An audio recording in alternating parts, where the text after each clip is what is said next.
بسم اللہ الرحمن الرحیم۔ السلام علیکم۔ مکہ مکرمہ سے میں ہوں عبدالحق اور آپ دیکھ رہے ہیں میرے یوٹیوب چینل صدائے مکہ۔ امید ہے ناظرین کہ آپ سب خیریت سے ہوں گے۔ ناظرین، سعودی وزارت صحت نے اردو اور بنگالی زبانوں میں کورونا وائرس سے بچاؤ کے طریقوں پر ایک ویڈیو ہیلتھ گائیڈ تیار کی ہے۔ ویڈیو گائیڈ میں اردو اور بنگالی بولنے والوں سے ان کی زبانوں میں یہ اپیل کی گئی ہے کہ اگر انہیں کورونا کا کوئی بھی کیس نظر آئے تو اسے نظر انداز نہ کریں۔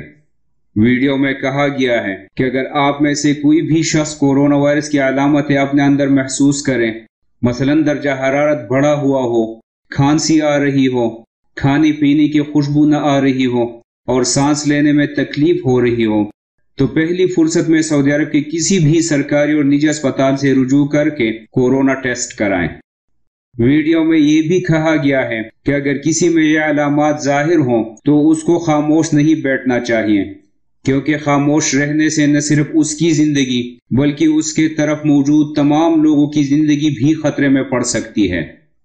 ویڈیو پیغام میں مزید کہا گیا ہے کہ سرکاری یا نجی اسپتال سے وہ لوگ بھی رجوع کر سکتے ہیں جو غیر قانونی طور پر مقیم ہوں، جن کے پاس اقامے نہ ہوں۔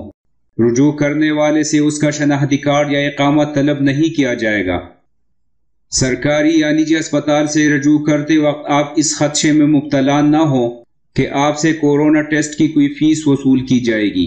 یقین جانیے کہ کورونا ٹیسٹ سروس فری ہے۔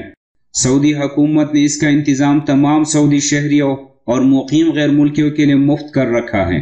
ہسپتالوں میں علاج کی تمام سہولتیں اعلیٰ درجے کی ہیں اور مریض سے علاج کا کوئی خرچ نہیں لیا جائے گا۔ تو ناظرین، یہ تھا سعودی وزارت صحت کی طرف سے غیر ملکیوں کے لیے ایک پیغام، جس میں کہا گیا ہے کہ اگر کسی بندے میں کورونا وائرس کی علامات ظاہر ہوں تو اس کو چاہیے کہ وہ کسی قریبی پرائیویٹ یا گورنمنٹ ہاسپٹل سے رجوع کر لیں اور وہاں سے کورونا کا ٹیسٹ کرائیں۔ اس ویڈیو میں یہ بھی کہا گیا ہے کہ اگر کسی کے پاس اقامہ نہ ہو یا وہ غیر قانونی طور پر یہاں مقیم ہو تو ان کو بھی تشویش کی کوئی ضرورت نہیں، اور ایسے لوگ بھی کسی پرائیویٹ ہسپتال یا کسی گورنمنٹ کے ہاسپٹل میں جا کر اپنا ٹیسٹ اور اپنا علاج کرا سکتے ہیں، اور نہ ان سے ٹیسٹ کی کوئی فیس لی جائے گی اور نہ ان سے علاج کا کوئی خرچہ لیا جائے گا۔ لہٰذا ناظرین، ہم بھی آپ لوگوں سے درخواست کرتے ہیں کہ خدا نخواستہ اگر کسی بندے میں کورونا کی علامات محسوس ہوں یا اس کو لگے کہ خدا نخواستہ وہ کورونا وائرس کا شکار ہو گئے، تو ایسے بندے کو چاہیے کہ وہ قریبی پرائیویٹ یا گورنمنٹ کے اسپتال میں جا کر اپنا علاج کرائے۔ اس سے نہ صرف اس کو فائدہ ہوگا بلکہ اس کے ارد گرد جو لوگ رہ رہے ہیں یا وہ جن لوگوں کے ساتھ رہ رہا ہے تو ان کو بھی فائدہ ہوگا۔ اللہ تعالی ہم سب کو ہر قسم کی بیماری اور آفتوں سے اور وباؤں سے محفوظ رکھیں، آمین۔ ناظرین، چونکہ یہ ویڈیو مفاد عامہ کے لیے ہے، اس لیے آپ سب دوستوں سے درخواست ہے کہ اس ویڈیو کو زیادہ سے زیادہ لوگوں کے ساتھ شیئر کر لیں تاکہ ان کو بھی سعودی وزارت صحت اور سعودی عرب کی حکومت کی طرف سے جو پیغام ہے وہ ان تک پہنچ جائے اور وہ اس پر عمل کریں۔ شکریہ۔ السلام علیکم عزیز دوستو، آپ کی ایک خاموشی آپ کے عزیز و اقارب کو زندگی خطرے میں ڈال سکتی ہے۔ آپ کو اگر محسوس ہو کہ آپ کی طبیعت خراب ہے، آپ اپنے نزدیک ترین ہاسپٹل میں جا کے اپنا علاج کروا سکتے ہیں۔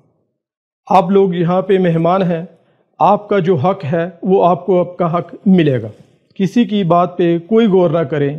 یہاں کے جو بادشاہ ہے ملک سلمان، انہوں نے آپ کی حمایت کا اعلان کیا ہے۔ ملک سلمان نے اعلان کیا ہے کہ یہاں پہ ہر کسی کا علاج فری ہوگا، اور آپ مطمئن رہیں کہ آپ کا یہاں پہ ایک دم اچھا ہوگا، بالکل پرفیکٹ ہوگا۔ کسی چیز سے گھبرانے کی ضرورت نہیں ہے۔ اگر آپ کے پاس اقامہ ہے یا نہیں ہے یا کسی قسم کا بھی جرمانہ ہے، ہاسپٹل میں جا کے آپ اپنا علاج کروا سکتے ہیں۔ ہینڈ گلوز یوز کریں، فیس ماسک یوز کریں، تھوڑی سی دوری احتیاط کریں۔ خدا را آپ اپنی اور دوسروں کی جان بچا سکتے ہیں۔ کچھ احتیاطی تدابیر ہیں، اس پہ عمل کریں۔ خدا کے لیے اس پہ عمل کریں، اپنی بھی اور دوسروں کی جان محفوظ کریں۔